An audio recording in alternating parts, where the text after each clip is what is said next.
जय श्री कृष्ण।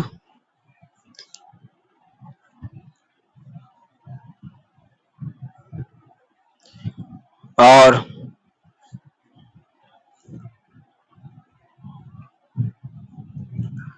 राधे राधे।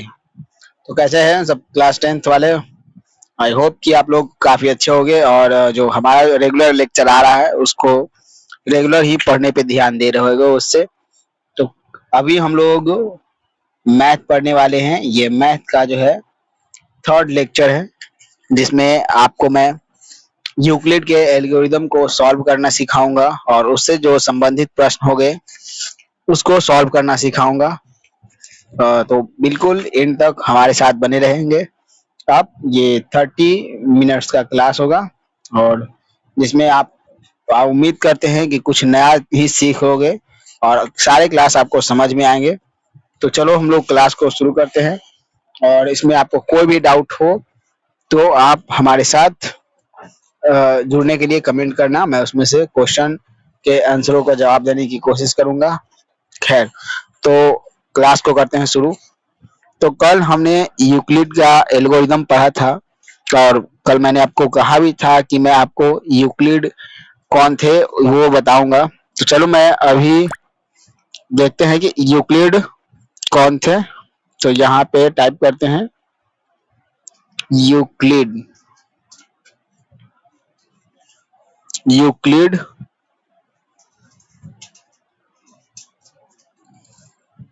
तो यूक्लिड के इमेज को ले चलते हैं। तो ये थे यूक्लिड, देख रहे हो। तो इनका कोई अच्छा सा फोटो लेकर चलते हैं।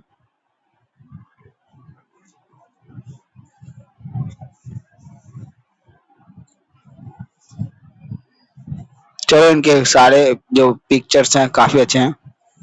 हम लोग ये वाला चूज कर लेते हैं।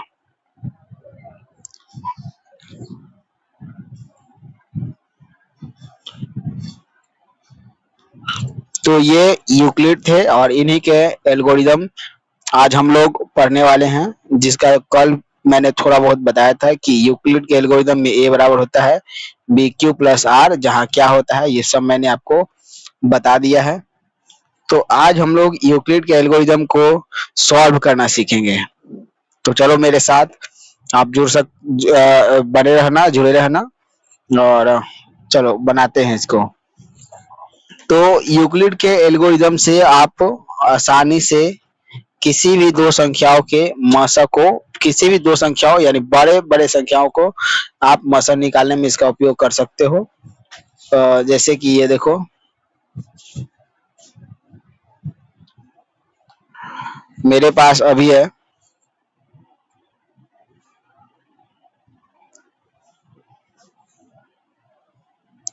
दो संख्या। मान लेते हैं कि पहली संख्या जो है 867 है, दूसरी जो है 255 है। तो ये दोनों संख्याओं के हम लोग को मसा को प्राप्त करना है। तो इसमें हम लोग क्या करेंगे, ए और बी मान लेंगे, बड़े वाले संख्या को हमेशा ए मानेंगे। तो जैसा कि मैंने अभी आपको बताया कि बड़े वाले संख्या ए हो जाएंगे। तो यहाँ पे ए कौन हो जाएगा, जी हाँ 876, और बी कौन हो जाएगा 255। तो जैसे ही हम लोग ए और बी पता कर लेंगे तो हम लोग जानते हैं, लिख देंगे। तो प्रश्न से प्रश्न से क्या लिखेंगे, यूक्लिड का एल्गोरिदम लिखेंगे। ए बराबर क्या होता है, बी क्यू प्लस आर। अब हमने ए रख लिया है क्या, 867, और बी रख दिया है 255। तो हमको क्यू और आर निकालना है। तो क्यू और आर निकालने के लिए 255 से 876 को डिवाइड करना होगा। तो 255 डिवाइड करेंगे 867 को, तो 2 3 जाए, ये लगभग में 4 से करेंगे तो ज्यादा हो जाएगा, 3 टाइम्स में लगाएंगे। तो 5 3 जा 15, यानी 5 या 15 का 5, हाथ में एक कैरी किया, 5 या 15, 5 और 1 6, और 2 या 6 1 7, ये हो गया। और इसको अगर हम लोग रिमाइंडर देखें तो ये आ गया 102, यानी कि ये क्यू के जगह पे ये भागफल क्यू ही होता है, 3 आया और इसका शेषफल जो है 102 आया। तो यहाँ तक अभी आ गया है। जब तक ये वाला जो है जीरो ना आ जाए तब तक हम लोग को सॉल्व करते रहना है। ये चीज को अभी हम लोग याद रखेंगे क्योंकि यहाँ पे पेज हो गया है फिल और हम लोग आगे चलते हैं। तो पीछे वाला क्वेश्चन मैं फिर से उतार लेता हूँ। जब आप बना रहे तो ये उतना जरूरी नहीं है कि बार बार एक ही क्वेश्चन उतारते हो। तो 867 is equal to 255 into 3 plus 102। ठीक है। अब क्या है, ये जो है ये डिजिट अब ए बन जाएगा और इसका रिमाइंडर जो है ये बी बन जाएगा। तो यहाँ पे लिख देते हैं ये 255 बराबर ये इसका रिमाइंडर 102। अब ये बी बन गया, यानी कि अब 255 में हम लोग को 102 से डिवाइड देना है। तो 102 से अगर 2 टाइम्स में हम लोग डिवाइड देंगे तो ये हो जाएगा 204 और इसका रिमाइंडर कितना बचेगा 51। तो यहाँ पे फिर वही लिख देते हैं, इसका क्वेश्चन था 2 और रिमाइंडर कितना था 51। फिर से इसको यहाँ पे कर देते हैं तो ये हो जाएगा 102 और इसका यहाँ पे 51 और फिर से 102 में 51 से डिवाइड करेंगे तो ये 2 टाइम्स में पूरा डिवाइड हो रहा है, देख रहे हो। तो यहाँ मल्टीप्लाई 2 प्लस 0। अब ये जो 0 आया यानी कि हम लोग आंसर के काफी नजदीक हैं। तो ये 0 यहाँ जो रहेगा और यहाँ पे जब 0 आ गया तो ये जो अंक होगा ये इसका आंसर होगा, यानी कि 867 और 255 का मस 51 होगा। ठीक है। अब हम लोग नेक्स्ट क्वेश्चन को सॉल्व करेंगे।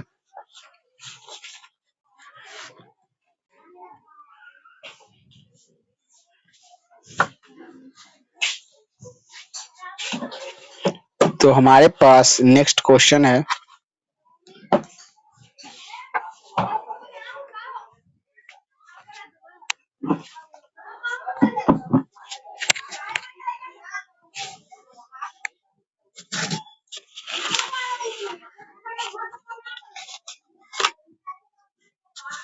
कोई दूसरा क्वेश्चन देखने की कोशिश करता हूँ जो आपको आप बना पाओ। तो अगर ये चीज आप समझ गए होंगे तो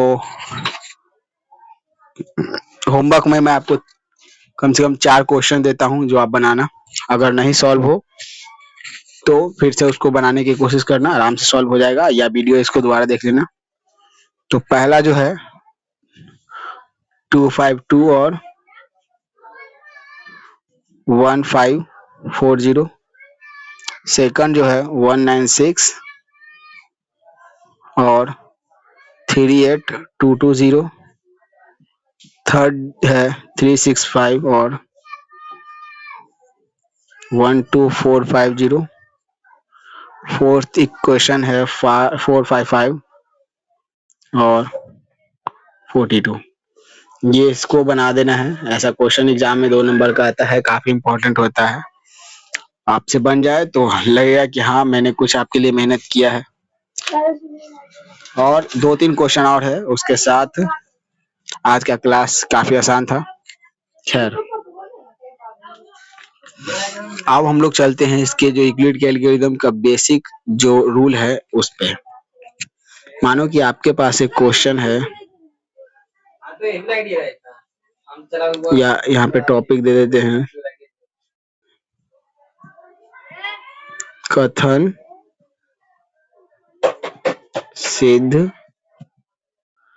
कथन सिद्ध करने वाला। ठीक है।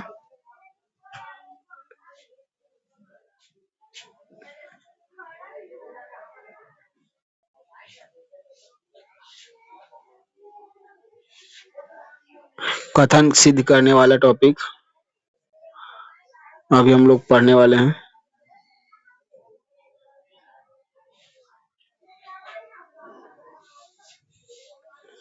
तो इसमें एक बेसिक एग्जांपल ले लेता हूँ मैं। हमारे पास एग्जांपल है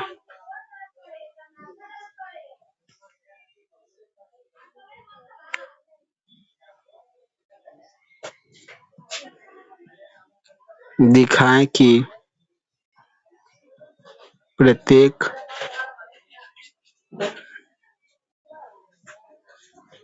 धन पूर्णांक या तो 2q या 2q+1 का, या k बोल देते हैं इसको, के रूप का होगा। ऐसा कथन आएगा आपको एग्जाम में सॉल्व करने के लिए कि दिखाइए कि प्रत्येक धन पूर्णांक या तो 2 या 2q+1 के रूप 2q या 2q+1 के रूप का होगा। तो अब इसको कैसे सॉल्व करेंगे? तो इस क्वेश्चन को पहले मैं छोटा कर देता हूँ ताकि मुझे एक्स्ट्रा शीट मिल पाए। तो ये क्वेश्चन हो गया है। अगर हम लोग इसको सॉल्व करें तो वैसे ही चूंकि इसको हमको यूक्लिड के एल्गोरिथम पे सॉल्व करना है, तो यहाँ पे हम लोग किसी को a और b मान लेते हैं। यहाँ पे दिखाइए कि धन पूर्णांक है तो धन पूर्णांक ही a b मान लेंगे। लिखेंगे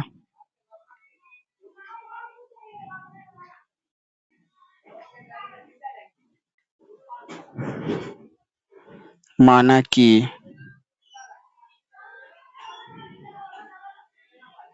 a और b, इसमें जो सिद्ध करने के लिए बोलेगा उसको उसी को a b को उसी को वही मान लेना है। a और b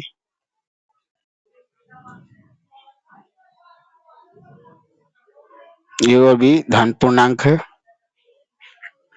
अगर धन पूर्णांक है तो इस पे यूक्लिड एल्गोरिथम लगा देते हैं, a बराबर bq+r, जहाँ क्या होगा, जहाँ 0 से बड़ा या बराबर होगा r और r से हमेशा जो होगा बड़ा b होगा। ठीक है।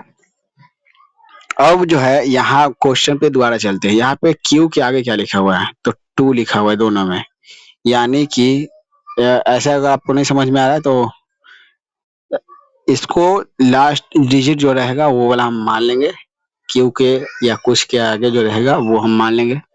तो लिख लेते हैं b बराबर 2 रखने पर। यहाँ पे b कहाँ से दो का यहाँ से लाए हैं? ये क्वेश्चन में से 2 था, 2 लाए, 3 था, 3 लाए। अब देखो यहाँ पे अगर b 2 है और b से हमेशा जो होता है r छोटा होता है, लेकिन 0 के बराबर भी हो सकता है और उससे बड़ा भी हो सकता है। तो r कौन कौन सा हो सकता है?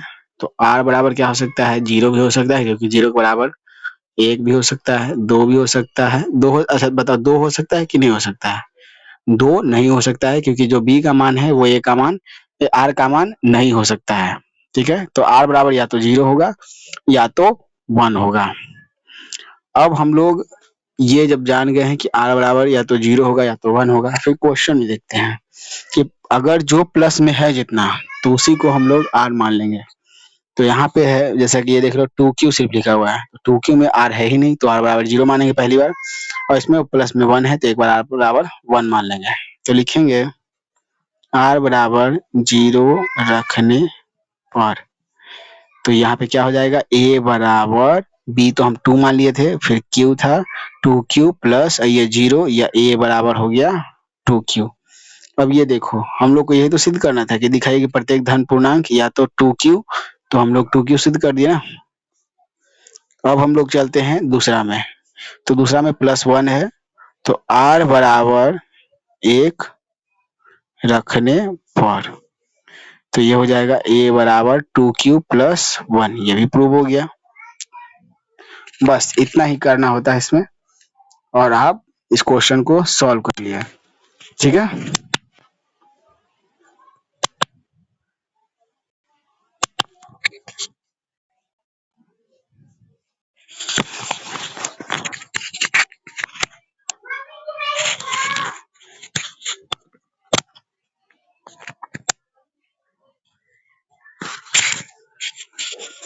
तो इसी के साथ हम लोग यहाँ पे लास्ट में लिख देते हैं।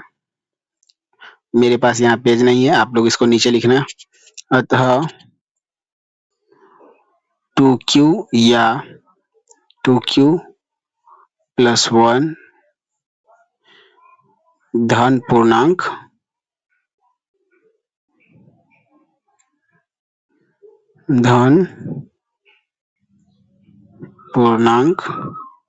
है और ऐसे सिद्ध कथन था तो लिख देंगे प्रूव्ड।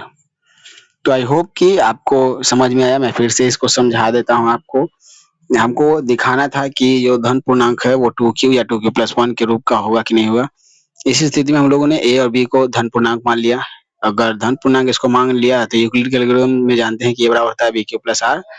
अब जहाँ पे हमेशा 0 के बराबर या उससे बड़ा r हो सकता है, लेकिन b से जो है हमेशा छोटा ही रहेगा। फिर b बराबर जो बुक में जो क्वेश्चन में था वो क्वेश्चन में से उठा कर लिख दिए। जैसे कि 2 लिखा हुआ था तो यहाँ पे तो 2 लिख दिए हैं। अगर 2 लिख दिए तो r उससे छोटा होगा, 0 से के बराबर भी हो सकता है। तो 0 या 1 होगा। एक बार में 0 था तो 0 रखने पर लिया है, एक बार 1 था तो 1 रखने पर लिया है। जब आ गया तो लिख दिए लास्ट में ट्रू। ठीक है, ये सिंपल था। एक क्वेश्चन इससे और जुड़ा हुआ है, उसको भी मैं अभी आपको सॉल्व करवा देता हूँ। क्वेश्चन आपसे बोल सकता है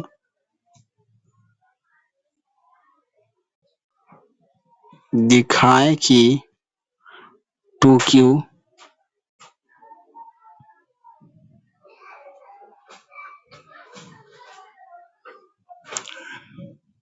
दिखाएं कि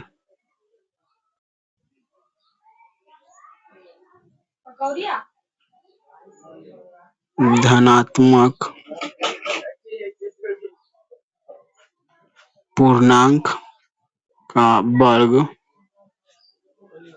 4q या 4q प्लस 1 के रूप का होगा। ठीक है, अब हम लोग इसको बनाते हैं। तो जैसा कि मैंने आपको बताया था कि यहाँ पे b के आगे जो रहेगा वो मान लेंगे। तो लिखेंगे पहले तो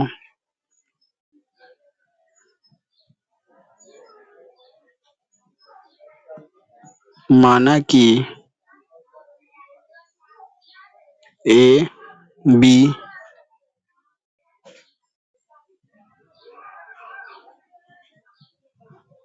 धनात्मक पूर्णांक है, तो प्रश्न से क्या होगा, a बराबर बी क्यू प्लस आर, जहाँ 0 से बड़ा या बराबर होगा r और r से हमेशा बड़ा होगा b। ठीक है, अब यहाँ पे देखते हैं कि जो क्वेश्चन में था उसको b का मान रख देते हैं। तो यहाँ पे b बराबर 4 रखने पे अगर b बराबर 4 हो जाएगा तो r क्या हो जाएगा, r बराबर हो जाएगा पहले तो 0, फिर 1, फिर 2 और फिर 3। 4 नहीं होगा क्योंकि b बराबर 4 हो चुका है। उसके बाद अगर हम लोग चले तो बुक क्वेश्चन में जैसे लिखा हुआ था यहाँ पे कि 4q, यानी इसमें 0 नहीं है, एक में प्लस 1 है, सॉरी एक में 0 है और एक में प्लस 1 है। तो बस यही दोनों हमको यूज करना है। तो लिखेंगे r बराबर 0 रखने पर तो ये क्या हो जाएगा, a बराबर 4q, ये इसको a b c d अभी नहीं लिखते इधर वाला क्योंकि ये दोनों सेम ही होता है। तो ये हो जाएगा 4q प्लस 0 यानी कि 4q। अब ये जब हम लिख दिए, यहाँ पे क्या बोला था, इसका वर्ग भी इसी के रूप का हो। तो हम लोग इसको करते हैं वर्ग, लिखेंगे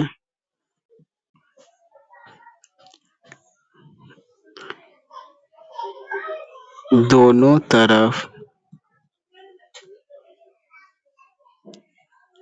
वर्ग करने पर a बराबर 4q, तो इसका 4q का वर्ग इधर a का वर्ग।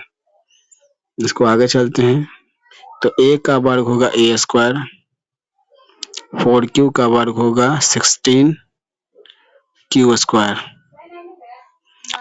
ठीक है, उसके बाद एक, अब इसको भूल जाएंगे इधर 16। अब चूंकि क्वेश्चन में यहाँ पे जो था इसका वर्ग भी था जो 4 ही के रूप का आना चाहिए, तो हम लोग क्या करेंगे,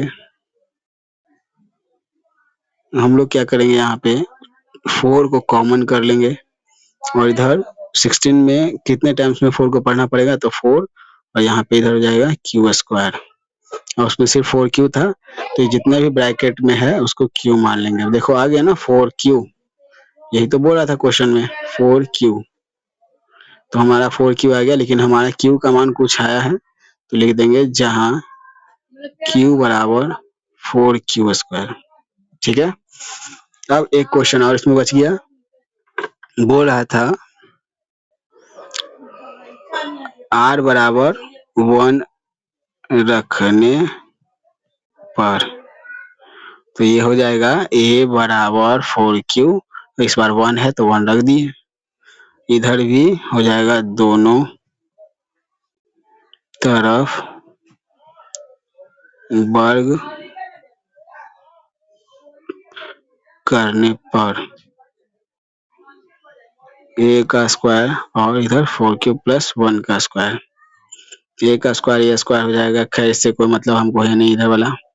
ये देखो ये 4 प्लस 1 का स्क्वायर, अब जानते हो कि 4 प्लस 1 स्क्वायर एक ऐसा टूट रहा है कि a प्लस बी का स्क्वायर बराबर, तो ये 9th में पढ़े होगे क्या होता है, a square plus B square plus 2ab। अब इस पे तोड़ते हैं, तो a स्क्वायर यानी कि 4 का स्क्वायर, तो 4 का स्क्वायर क्या होता है 16 क्यू स्क्वायर, एक का स्क्वायर क्या होता है 1, और ये 2 इंटू ए गुने बी, तो ये पूरा 4 क्यू एक है a है, और ये एक जो b है, तो ये 2 गुने 4 क्यू इंटू 1, इसको अगर और सॉल्व करें तो 16 क्यू स्क्वायर प्लस 4 इंटू 2, ये प्लस 1 और ये 4 इंटू 2 8 क्यू हो जाएगा। अब जो करना होगा हमको, यहाँ पे बोल रहा था कि सिद्ध करने पे भी 1 उधर होना चाहिए, तो हमारा ये जो 1 है उसको हम लोग किनारे पे कर देते हैं, तो इधर हम लोग लिखेंगे 16 Q square plus 8 Q plus 1। इसके बाद वो बोल रहा था क्वेश्चन में कि 4 क्यू प्लस 1 आना चाहिए, तो प्लस 1 हमारा पहले आ गया, यहाँ पे 4 और क्यू लाना है हमको, तो यहाँ पे हम लोग क्या करेंगे, ये दोनों से 4 निकालेंगे और क्यू निकालेंगे। पहले तो ये दोनों से 4 कॉमन कर लेते हैं क्योंकि हमको 4 लाना है, कॉमन कर लिए। अब 16 क्यू स्क्वायर में से क्या बचेगा 4 क्यू स्क्वायर, और 8 क्यू में से क्या बचेगा 2 क्यू, और इधर प्लस 1, ये जो ब्रैकेट है क्योंकि हमको 4 क्यू लाना है, 4 ये हो गया, ये पूरा जो है ये क्यू हो जाएगा, तो ये हो जाएगा 4 क्यू प्लस में 1, और लास्ट में लिख देंगे जहां क्यू बराबर 4 क्यू स्क्वायर प्लस 2 क्यू, और जब दोनों हमने सिद्ध कर दिया है तो लास्ट में लिख देंगे अतः क्वेश्चन क्या था इसमें,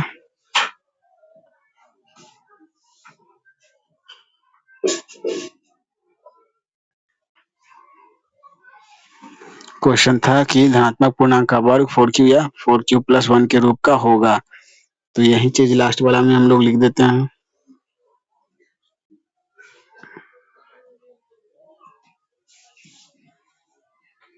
अतः